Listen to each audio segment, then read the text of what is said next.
Her seat matched the name. Her ticket matched the row. So why did the captain look at her as if she'd broken a rule? And in a cabin lined with luxury and politeness, why did her presence make everything suddenly feel offbeat? The gentle hum of engines fills the first-class cabin as Flight 723 prepares for its overnight journey from New York to Los Angeles. The rich aroma of premium dinner service mingles with expensive perfumes, creating that distinctive scent of wealth and privilege at 35,000 feet. In seat 2A, Diana Richardson sits quietly, her dark eyes taking in every detail around her. Her tailored navy blazer speaks of success, but her demeanor remains humble and observant. She opens a small black notebook, writing with practiced precision as she watches the flight attendants move through their pre-flight routines. Something about their rushed movements and the slightly worn seat cushions catches her attention, subtle signs that standards might be slipping. Tonight's flight would reveal more than anyone could imagine about the true character that lies beneath polished uniforms and corporate smiles. The cabin settles into the familiar rhythm of evening flight service when a sudden commotion breaks the peaceful atmosphere. 3 rows behind Diana, an elderly gentleman in his 70s begins clutching his chest, his breathing becoming rapid and shallow. His wife's panicked voice cuts through the ambient noise as she frantically presses the call button. "Please, someone help! My husband can't breathe properly." Diana immediately unbuckles her seatbelt and moves toward the distressed passenger with fluid, purposeful movements.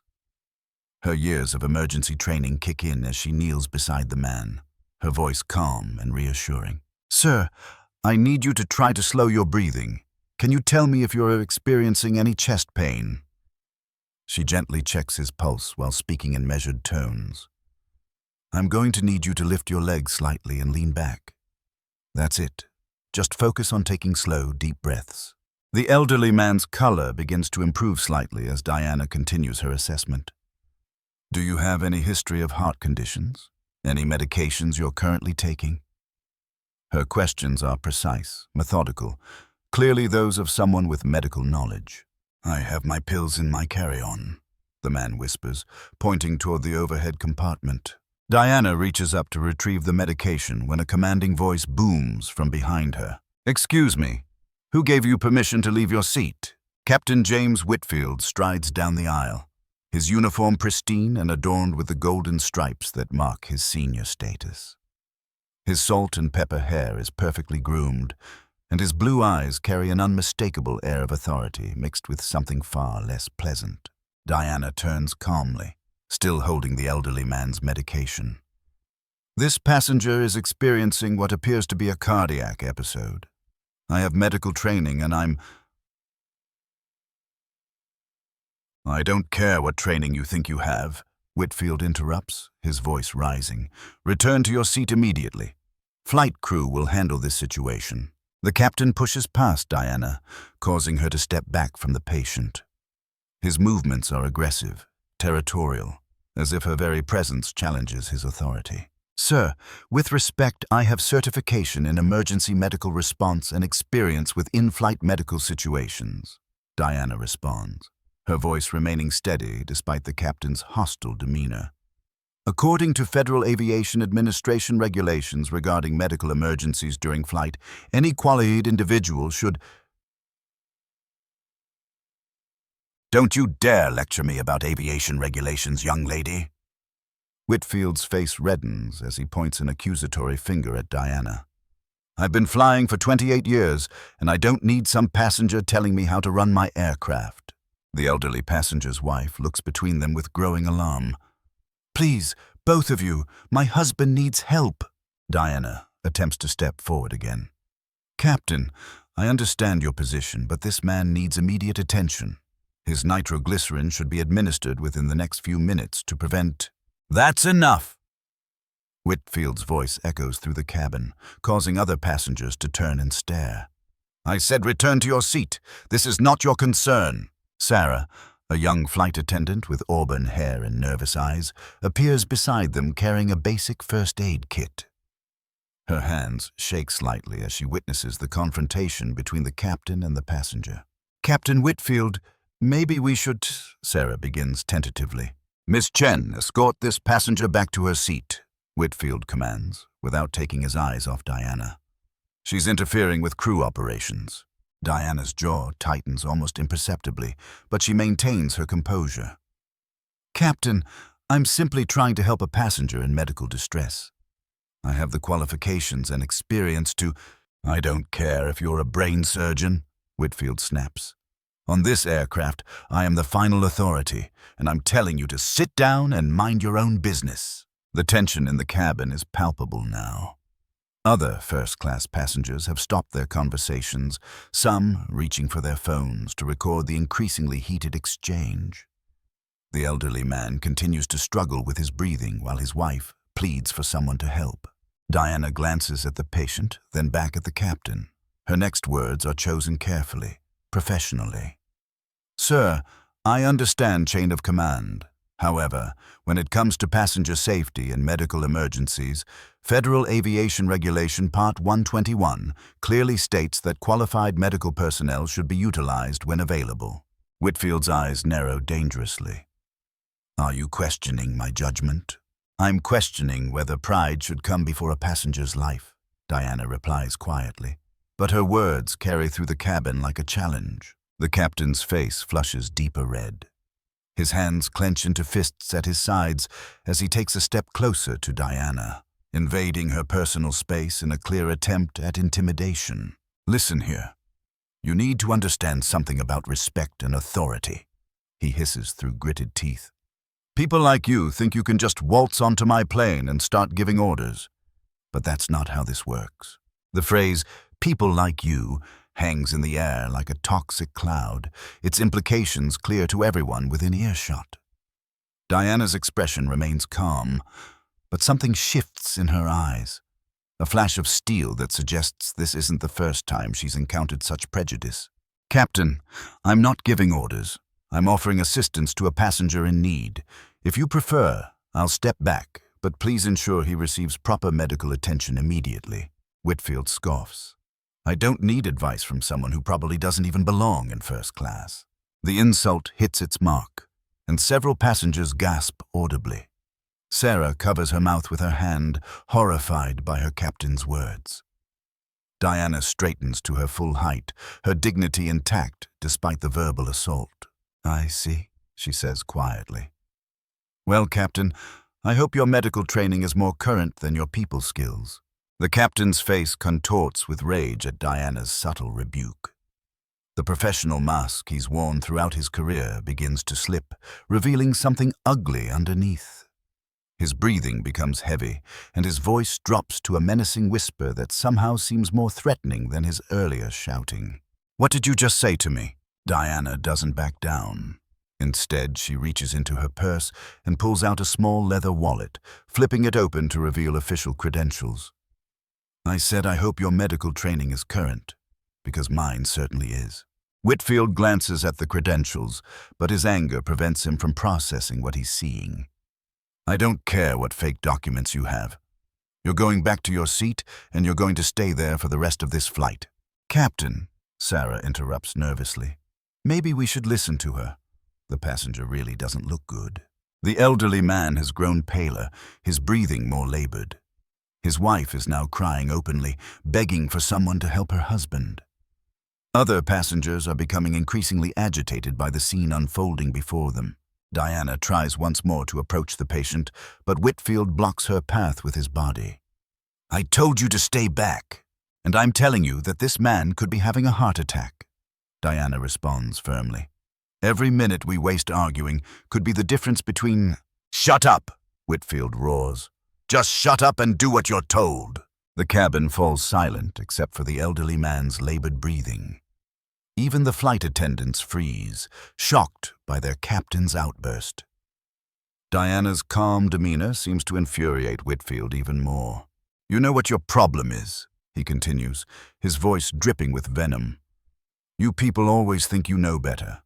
Always think you can push your way into situations where you don't belong. My people? Diana repeats, her voice dangerously quiet. Whitfield realizes he's crossed a line, but instead of backing down, he doubles down on his prejudice. You heard me.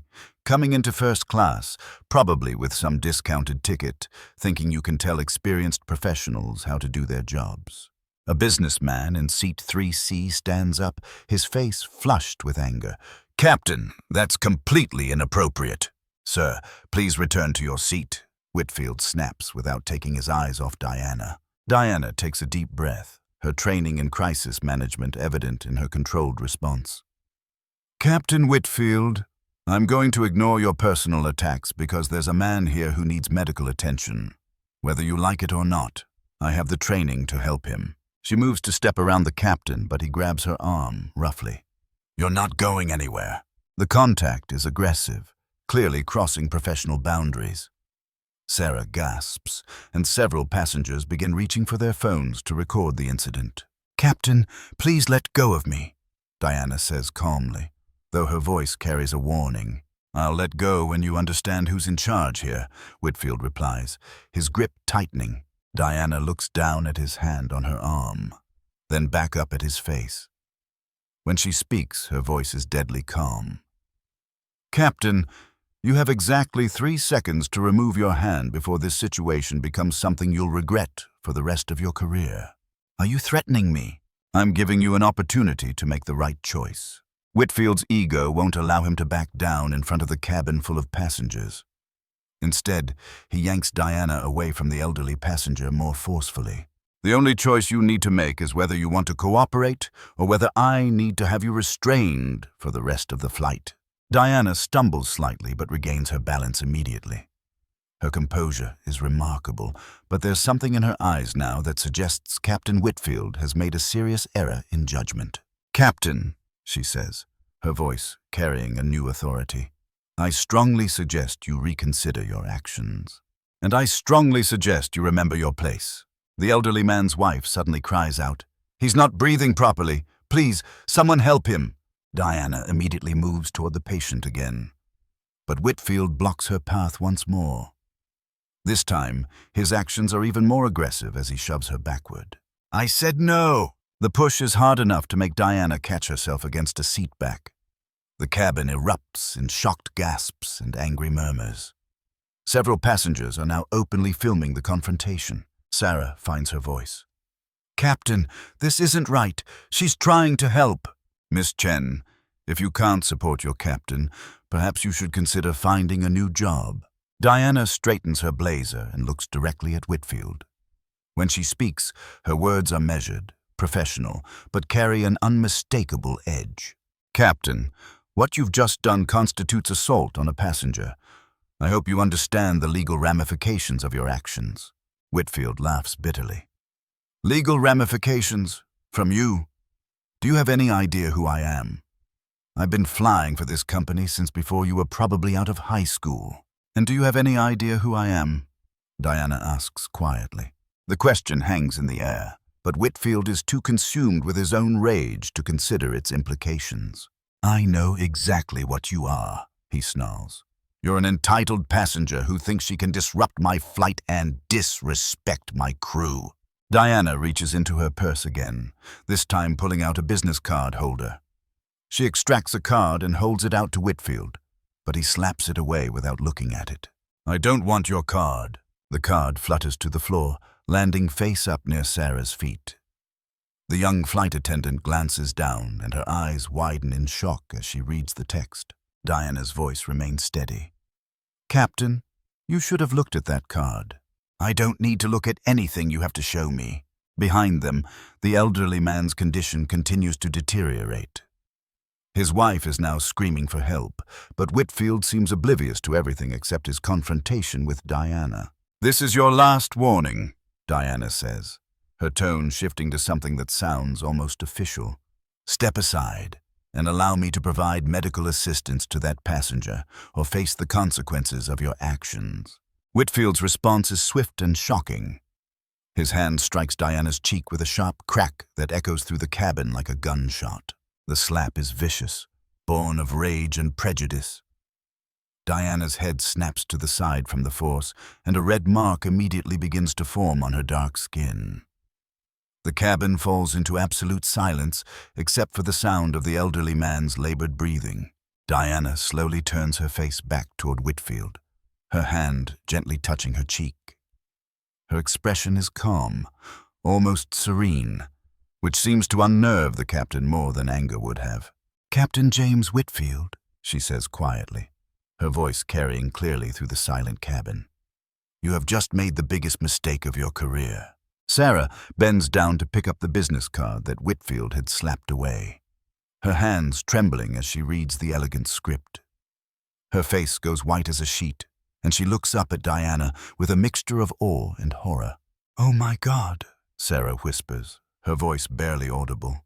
You're Diana Richardson." A businessman in seat 4A overhears and nearly drops his drink. Richardson, as in Richardson Aviation Holdings. The name begins to ripple through the cabin like wildfire. Passengers who had been filming the confrontation now stare at Diana with new understanding. The elderly man's wife, despite her husband's condition, looks up with recognition dawning in her eyes. "Richardson Aviation Holdings," another passenger repeats, louder this time. "That's the parent company of this airline." Captain Whitfield's smug expression begins to falter as the implications sink in. His eyes dart between Diana and the business card in Sarah's shaking hands. "What are you talking about?" Sarah holds up the card, her voice barely steady.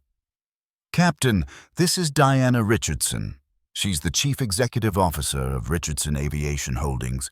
She owns this airline. She owns this plane. She owns everything." The color drains from Whitfield's face as if someone has pulled a plug. His mouth opens and closes soundlessly, like a fish gasping for air. Around them, passengers continue to murmur in amazement and growing anger at what they've witnessed. Diana straightens to her full height, and suddenly her calm demeanor takes on an entirely different quality. This isn't the patience of someone accustomed to being mistreated. This is the composed authority of someone who has been conducting a very deliberate inspection.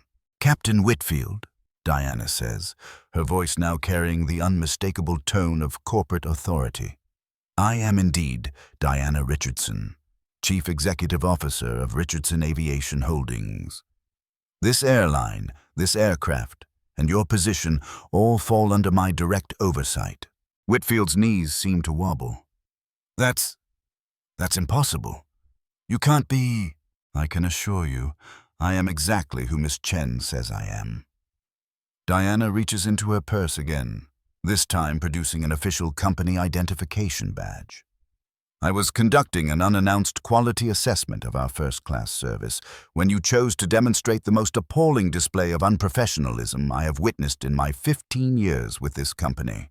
The captain's face has gone from red to ashen gray. Sweat beads on his forehead as the full magnitude of his actions begins to register. "Ms. Richardson, I didn't know. I mean, I never would have." "You never would have what, Captain? Assaulted a passenger if you'd known she was your boss? Does that mean you regularly assault passengers you consider beneath you?" The question hangs in the air like an accusation. Other passengers nod and murmur their agreement, several still recording every word. Diana continues, her voice growing stronger. "Or perhaps you never would have used racially charged language if you'd known I owned the company. Does that mean such language is acceptable when directed at passengers you assume have no power to respond?" "No, ma'am, that's not what I meant." "Then please, Captain, explain to me exactly what you did mean when you said people like me don't belong in first class." Whitfield opens his mouth, but no words come out. He's trapped by his own prejudice and can't find a way to explain away his behavior. Diana takes out her phone, and her thumbs move quickly across the screen. "I'm sending an immediate alert to our Chief of Flight Operations, our Legal Department, and our Human Resources Director. What you've done tonight isn't just a violation of company policy. It's assault, it's discrimination, and it's a federal crime committed during a commercial flight." "Ms. Richardson, please, I can explain." "Explain what? That you physically attacked your own CEO? That you prevented medical assistance from reaching a passenger in distress? That you used your position of authority to intimidate and assault someone based on their race?" Behind them, the elderly man's wife suddenly calls out, "Please, whatever this is about, my husband is getting worse." Diana immediately shifts her attention back to the medical emergency, her corporate authority seamlessly blending with her medical training. "Of course. Captain, step aside. Now." This time, Whitfield stumbles backward as if pushed by an invisible force. His authority has completely evaporated, replaced by the terror of a man who has just destroyed his own career. Diana kneels beside the elderly passenger, her professional medical demeanor returning instantly. "Sir, I'm going to give you one of your nitroglycerin tablets. Place it under your tongue and let it dissolve." "Mrs. Patterson?" the woman replies through her tears. "Mrs. Patterson, your husband is going to be fine. His color is already improving." Diana's voice is gentle but confident as she monitors the man's pulse and breathing. "Sarah, please bring me the oxygen tank from the emergency medical kit." "Right away, Ms. Richardson." As Diana attends to her patient, she continues speaking to Captain Whitfield without looking at him. "Captain, you should know that this entire incident has been recorded by multiple passengers. The footage will be turned over to the Federal Aviation Administration, the Department of Transportation, and our legal team." Whitfield's voice is barely a whisper. "Ms. Richardson, I'm sorry. I made a terrible mistake." "You made several terrible mistakes, Captain. You let your prejudice override your judgment. You assaulted a passenger. You prevented medical care from reaching someone in distress. And you did all of this while wearing the uniform of my company." The elderly Mr. Patterson's breathing begins to stabilize as the medication takes effect. Diana continues her care while addressing the captain's growing panic. "But perhaps most importantly, Captain, you revealed that this behavior isn't new for you. The way you acted tonight, the casual prejudice, the immediate resort to physical intimidation, this is clearly a pattern." Sarah, who has been watching in amazement, suddenly speaks up. "Ms. Richardson, you're right. This isn't the first time Captain Whitfield has behaved this way." All eyes turn to the young flight attendant, who seems to gather courage from Diana's presence. "There have been other incidents," Sarah continues, her voice growing stronger, "with passengers of color, with female passengers who questioned his authority. We were afraid to report them." Diana's eyes narrow as she continues monitoring Mr. Patterson's vital signs. "Miss Chen, you'll be speaking with our investigative team very soon. And I want you to know that any retaliation against crew members who report misconduct will result in immediate termination and legal action." Captain Whitfield seems to shrink with each word. His 28-year career, his pension, his reputation, everything is crumbling around him because of 60 seconds of unchecked prejudice and violence. "Captain," Diana says, finally looking up from her patient, "you should also know that I've just grounded you indefinitely. Your flight certification is suspended pending a full investigation. Security will escort you off this aircraft when we land." "Ms. Richardson, please, I have a family." "So do the passengers you've mistreated over the years. So do the crew members you've intimidated into silence. Your family should have been a reason to behave better, not an excuse for your actions." The cabin has become a gallery of witnesses to justice unfolding in real time. Passengers who had been outraged by the captain's behavior now watch with satisfaction as consequences finally catch up with prejudice and abuse of power. Diana's phone buzzes with responses to her earlier messages. "Our Chief of Flight Operations is coordinating with Los Angeles Airport Police. Captain, you'll be met by both company security and law enforcement when we land." The aircraft's intercom crackles to life as the co-pilot's voice fills the cabin. "Ladies and gentlemen, we will be making an unscheduled landing at Denver International Airport due to an onboard situation that requires immediate attention. We apologize for any inconvenience." Within minutes of landing, the aircraft door opens to admit 3 figures: Michael Torres, Senior Director of Flight Operations for Richardson Aviation Holdings; Jennifer Walsh, the company's Chief Legal Counsel; and 2 airport security officers. Their expressions are grim as they survey the scene in first class. Michael approaches Diana with visible relief and professional concern. Ms. Richardson, we came as soon as we received your alert. Are you injured? Do you need medical attention? Diana continues monitoring Mr. Patterson, who is now breathing normally and has regained healthy color. I'm fine, Michael, but this passenger needed immediate medical attention that was delayed due to Captain Whitfield's actions. Jennifer Walsh steps forward, her legal training evident in her precise questions.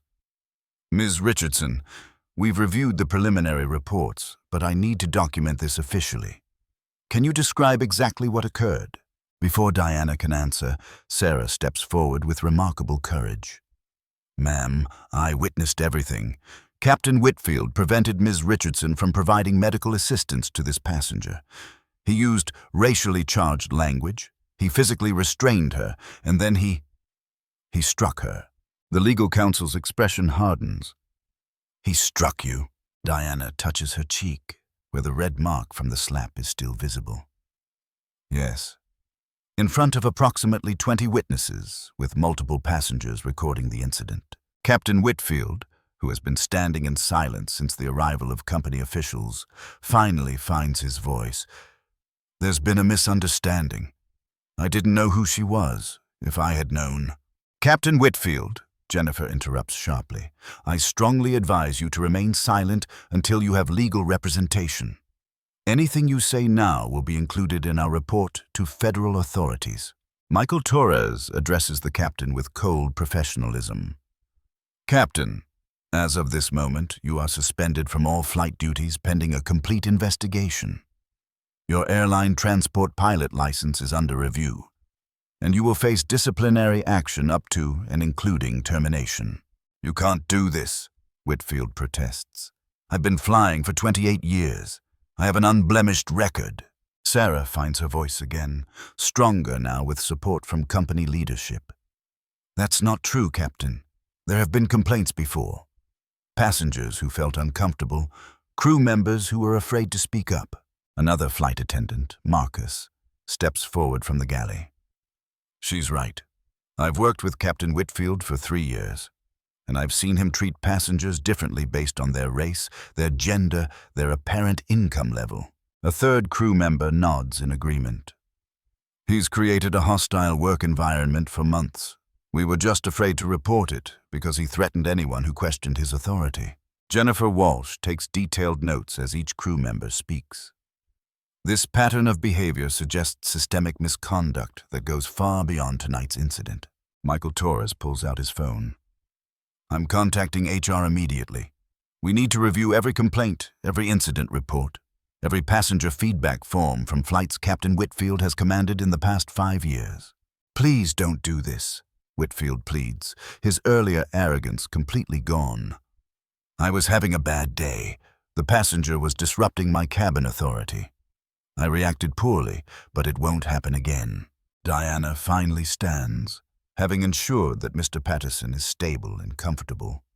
When she faces Whitfield, her expression is one of calm determination. Captain, you didn't react poorly. You revealed your true character. A bad day doesn't make someone use racially charged language. Stress doesn't make someone physically assault another person.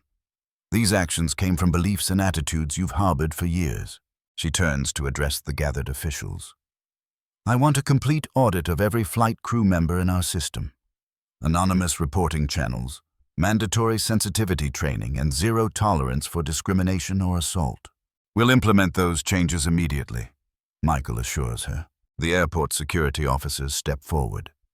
Captain Whitfield, you need to come with us. The FBI has been notified about the assault, and federal charges may be filed for interference with a flight crew and passenger assault aboard a commercial aircraft. Whitfield's legs seem to give out as he realizes the full scope of his situation. Federal charges. This is insane. She's fine. Nothing really happened. Diana's voice cuts through his protests like steel. Nothing happened? You prevented medical care from reaching a passenger in cardiac distress. You assaulted your employer. You created a hostile environment based on racial prejudice. If that's nothing to you, then you've perfectly demonstrated why you have no place in our industry. As security escorts Captain Whitfield toward the aircraft door, he makes one final desperate plea. Ms. Richardson, Please, I have 3 kids in college. I have a mortgage. This will destroy my family." Diana's expression softens slightly, but her resolve remains firm. "Captain, your family deserved a father who treated all people with dignity and respect. Your children deserved a role model who stood up for what's right rather than perpetuating what's wrong. The consequences you're facing now are the result of choices you made long before tonight." The cabin erupts in spontaneous applause as Whitfield is led away. Passengers who had witnessed the entire confrontation express their support for Diana's handling of the situation. Mr. Patterson, now fully recovered, reaches out to take Diana's hand. "Thank you, dear. You saved my life tonight, and you did it with such grace despite how terribly you were treated." His wife adds through grateful tears, "You showed that courage and dignity win in the end. Our grandchildren will hear this story." Diana addresses the cabin of passengers, her voice carrying the authority of leadership tempered with genuine humility. The warm lighting seems to gather around her as she speaks, transforming what had been a scene of conflict into a moment of teaching and healing. "Fellow passengers, what happened tonight was unfortunate, but it was also necessary. It was necessary because silence in the face of injustice only enables more injustice.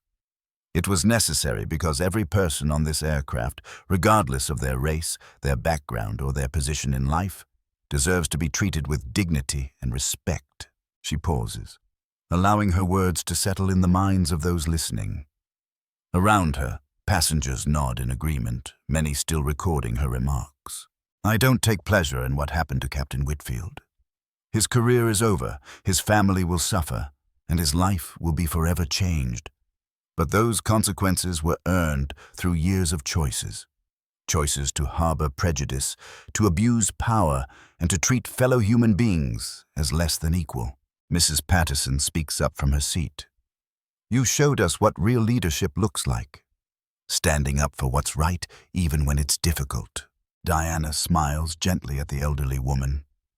"Mrs. Patterson, standing up for what's right is never difficult when you remember that we all have more in common than we have differences. Your husband needed help tonight, and any decent person would have provided it regardless of who was asking or who was offering." Sarah, the flight attendant who had shown such courage, approaches Diana. "Ms. Richardson, I want to apologize for not speaking up sooner. I've seen Captain Whitfield treat passengers poorly before, and I should have reported it. Miss Chen, you found your voice when it mattered most. That takes tremendous courage, especially when speaking up could have cost you your job. Tonight, you've shown that doing what's right is more important than protecting what's comfortable." Diana turns to address the cabin again. "What we witnessed tonight is a reminder that prejudice and abuse of power exist in every industry, every community, every level of society. But it's also a reminder that these behaviors only persist when good people choose to remain silent." A businessman in first class raises his hand. "Ms. Richardson, what can we as passengers do to prevent situations like this in the future?" "Speak up," Diana responds immediately. "When you see someone being treated unfairly, don't assume someone else will handle it. Use your voice, use your phone, use whatever platform you have to shine light on injustice. Darkness can only exist where light refuses to go."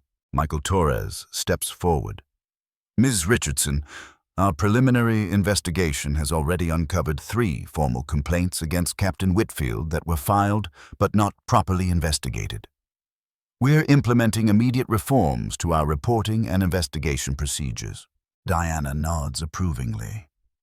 "Michael, I want those reforms to include mandatory bias training for all crew members, anonymous reporting systems that bypass direct supervisors, and regular passenger feedback reviews that specifically look for patterns of discriminatory behavior." "Consider it done, ma'am." Jennifer Walsh adds, "We're also reviewing our hiring and promotion practices to ensure they support diversity and inclusion at every level of the organization." "Excellent. But remember, policies and procedures are only as effective as the people who implement them. Real change happens when individuals decide to be better, to do better, and to demand better from those around them." A young passenger raises her phone. "Ms. Richardson, this video is already going viral on social media. People are calling you a hero. Diana shakes her head gently. I'm not a hero. I'm simply someone who refused to accept that discrimination and violence are normal parts of air travel. The real heroes are the crew members who found their courage to speak truth to power, and the passengers who use their voices to support what's right. She looks around the cabin, making eye contact with as many passengers as possible. Each of you has the power to create change in your own sphere of influence. Whether it's in your workplace, your community, or your family, you can choose to stand against prejudice and stand for dignity. The cabin falls into thoughtful silence as passengers absorb the weight of her words.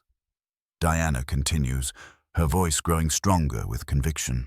Tonight began with an act of hatred and ended with a demonstration of justice. But justice isn't a destination. It's a daily choice. Every day we choose whether to perpetuate systems that divide us or to build bridges that unite us. Mr. Patterson, now fully recovered and alert, raises his hand weakly. Ms. Richardson, you could have revealed who you were immediately and avoided this entire confrontation. Why didn't you? Diana considers the question carefully before answering. Mr. Patterson, if I had used my position to stop Captain Whitfield's behavior, he might have apologized and changed his actions toward me. But he wouldn't have changed his heart. By allowing his true character to be revealed, we've created an opportunity for real change. Not just for him, but for our entire system. Diana positions herself at the front of the cabin, her presence commanding attention without demanding it. The airplane cabin has become an impromptu classroom, and she stands before her audience with the gravity of someone who understands that moments like these can change hearts and minds forever. Ladies and gentlemen, in a few hours, you'll disembark this aircraft and return to your normal lives. But I hope you'll carry with you more than just the memory of what happened here tonight. I hope you'll carry a renewed commitment to justice and a deeper understanding of your own power to create change. She pauses, allowing the weight of her words to settle before continuing. Every single day in workplaces across America, in schools, in stores, in restaurants, and yes, on airplanes, people are treated unfairly because of their race, their gender, their religion, or their economic status. Most of these incidents don't have the dramatic conclusion you witnessed tonight. Most of them end with the victim walking away humiliated, angry, and alone. A passenger in the middle of the cabin raises his hand. But what can we really do? Most of us don't have your position or your power. Diana's smile is warm but determined. You have something more powerful than corporate authority. You have moral authority. You have the power to witness, to record, to speak up, and to refuse to accept injustice as normal. She reaches into her purse and pulls out a small stack of business cards. I'm going to share something with you that our legal department would probably prefer. I keep confidential. Richardson Aviation Holdings has established a passenger advocacy hotline specifically for reporting discrimination and misconduct. The number is 800-FLY-FAIR. Sarah steps forward with a notepad, writing down the information to share with other crew members. But more importantly, Diana continues, you don't need a special hotline to make a difference. When you see someone being treated unfairly, you can choose to be an advocate instead of a bystander. You can choose to use your privilege, whatever privilege you have, to amplify the voices of those who might not be heard. She begins walking slowly down the aisle, making eye contact with individual passengers as she speaks. To the young people listening, you have the power of social media and digital connectivity. Use those tools to shine light on injustice. But remember that real change happens in face-to-face interactions, in daily choices to treat all people with dignity. A college-aged passenger nods enthusiastically. I'm definitely posting about this, but what else can I do? Examine your own biases. We all have them. Ask yourself whether you make assumptions about people based on their appearance, their accent, or their background. Challenge yourself to see the full humanity in every person you encounter. Diana addresses a business traveler in an expensive suit. To those of you in positions of corporate leadership, remember that your company culture is shaped by what you tolerate, not just what you promote. If you witness discrimination in your workplace and remain silent, you're not neutral. You're complicit. The businessman shifts uncomfortably but nods in understanding. And to the parents among us, Diana continues, looking at a woman traveling with 2 young children. Remember that your children are watching how you respond to injustice. They're learning from your example whether it's acceptable to stand by while others are mistreated. Mrs. Patterson speaks up again, her voice stronger now that her husband has recovered. Ms. Richardson, you've inspired us tonight, but how do we maintain this momentum when we're back in our regular routines? Mrs. Patterson, momentum is maintained through consistent small actions, not grand gestures. It's maintained by choosing to eat lunch with a coworker who sits alone, by speaking up when someone tells a racist joke, by supporting businesses that demonstrate inclusive values.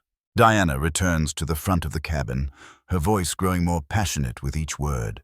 The story of what happened here tonight will spread far beyond this airplane. People will share it, discuss it, debate it. Some will call Captain Whitfield a victim of political correctness. Others will say I was too harsh in my response. But the truth is simple.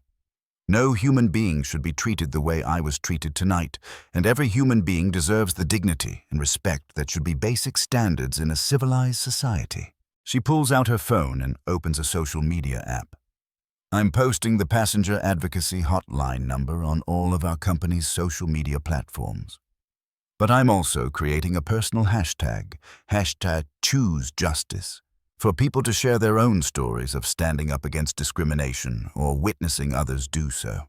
The cabin buzzes with excitement as passengers pull out their own phones to follow and share. But remember, Diana cautions, social media activism is just the beginning.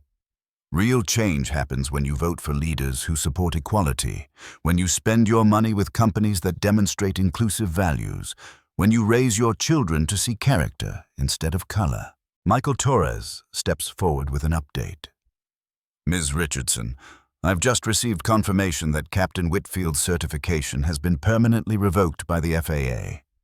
The federal investigation is ongoing, but criminal charges are likely. Diana nods solemnly. Mr. Torres, while I'm satisfied that justice is being served, I want to ensure that this incident leads to positive change throughout our industry. I'm announcing today that Richardson Aviation Holdings will establish a $10 million fund for diversity and inclusion training across the airline industry. The cabin erupts in applause, but Diana raises her hand for quiet. The fund will be available to any airline that commits to comprehensive bias training, anonymous reporting systems, and zero-tolerance policies for discrimination. Because this problem isn't unique to our company, it's an industry-wide challenge that requires an industry-wide solution. As the aircraft prepares for its continued journey to Los Angeles, Diana offers her final words to the passengers who have witnessed history unfold. Tonight, you've seen that justice is possible when good people refuse to remain silent. You've seen that courage is contagious and that standing up for what's right inspires others to do the same. Now go forward and be the change you want to see in the world. Choose justice, choose dignity, choose hope. And remember that every person you encounter is someone's child, someone's parent, someone worthy of respect and compassion. The cabin fills with sustained applause as passengers express their appreciation not just for Diana's leadership, but for the powerful reminder that each of them has the ability to make a difference in the fight for equality and human dignity. Tonight's flight had become more than a journey from New York to Los Angeles. It had become a masterclass in moral courage, a demonstration of justice in action, and a call to conscience that would resonate far beyond the confines of a single airplane cabin.